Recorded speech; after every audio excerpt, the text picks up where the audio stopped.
Welcome back to Stoic Wisdom TV. Have you ever noticed that the more kindness you show, the less people seem to appreciate it? You hold the door open, oh thank you.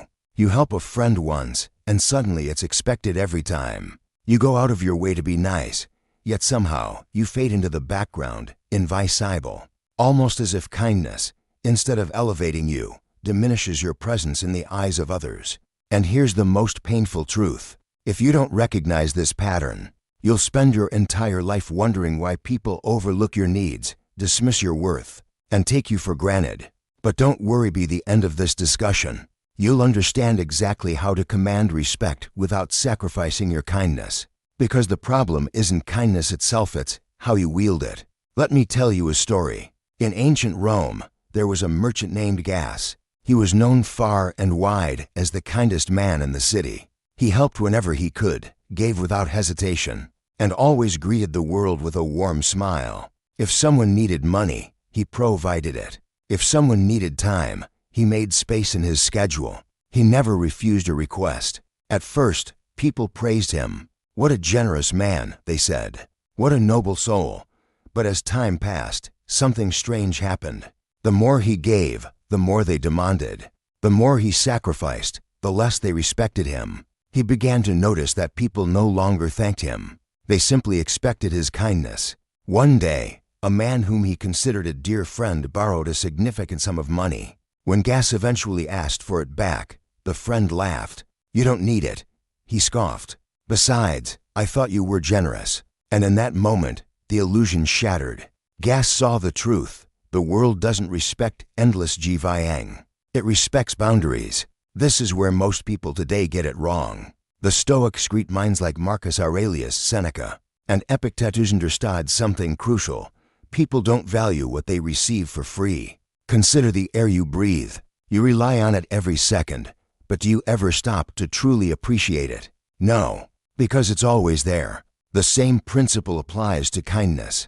When given without restraint, it loses its worth. People assume this person will always say yes. I don't need to appreciate them. They'll help me anyway. Worse still, they start to believe that if you allow them to take advantage of you, you must not value yourself. And so, what was once a value to your generosity gets twisted into a sign of weakness. Have you ever seen a nice guy get completely ignored? He's always available, always willing to go the extra mile. And yet, no one respects him. Meanwhile, the person who sets boundaries, who isn't so easily swayed, that's the one people chase after. It seems unfair, but it's not a joke. It's human nature. People respect what they have to earn. They value what is scarce. And if your kindness is limitless, it becomes worthless. Now, does this mean you should become cold, distant, or rude? Absolutely not. Stoicism isn't about shutting yourself off from the world. It's about control, mastery over oneself.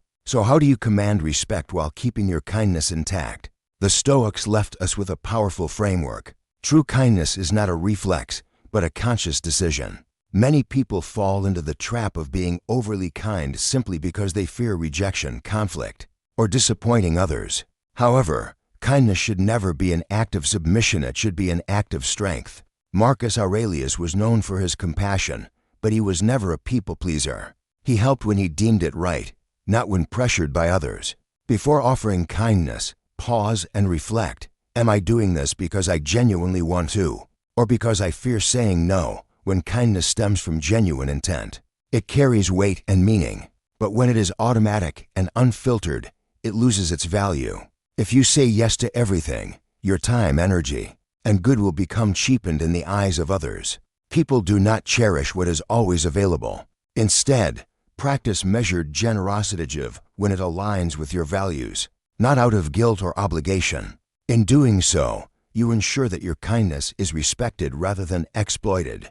Seneca once wrote, "He who is everywhere is nowhere." If you're constantly available, you become meaningless. Many people struggle to say no because they fear rejection or conflict. But in reality, saying no is a demonstration of self-respect. When you set boundaries, you teach others how to treat you. True confidence is not found in endless accommodation, but in the ability to stand firm in your decisions. Think about the last time you said yes to something you didn't want to do. How did it feel? Did it drain your energy? Did it breed resentment? If so, you weren't being kind, you were being compliant. There's a crucial difference. Kindness is given freely, from a place of abundance. Compliance is given out of fear, from a place of lack. Practice saying no without feeling the need to justify yourself. When you decline an unnecessary request, resist the urge to explain. I can't do that, that's it. No elaboration, no apology. The more explanations you offer, the more people will try to argue or persuade you. A firm, simple no commands respect far more than a weak, hesitant yes. A Stoic understands that true generosity must be met with gratitude, not expectation. If someone truly values your kindness, they will acknowledge it, appreciate it, and reciprocate in their own way. But if they begin to demand it, as if they are entitled to your generosity, that is when you must withdraw. The world teaches us that the more we give, the more we will be loved. But the reality is far more complex. People often grow to expect what is freely given, and what was once seen as a gift becomes a right in their minds. Seneca reminds us that he who receives a benefit with gratitude repays the first installment on his debt. If there is no gratitude, there is no true exchange, only exploitation.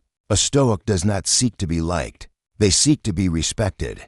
When you stop trying to win people over, paradoxically, they start valuing you more. And always remember, a Stoic gives, but never begs, respects, but never kneels.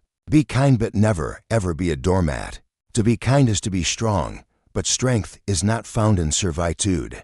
The Stoic understands that true respect is earned through integrity and self-mastery. If you give without limit, others will assume there are no limits to what they can take.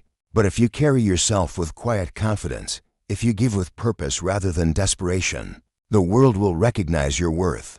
Be a giver, but not a beggar. Offer kindness, but never at the cost of your dignity. A strong mind and unshaken will, these are the hallmarks of a true Stoic. Never forget that. If this message resonates with you, please like, share, and subscribe for more content that will help you create the life you truly deserve. Thank you for watching. See you in the next video.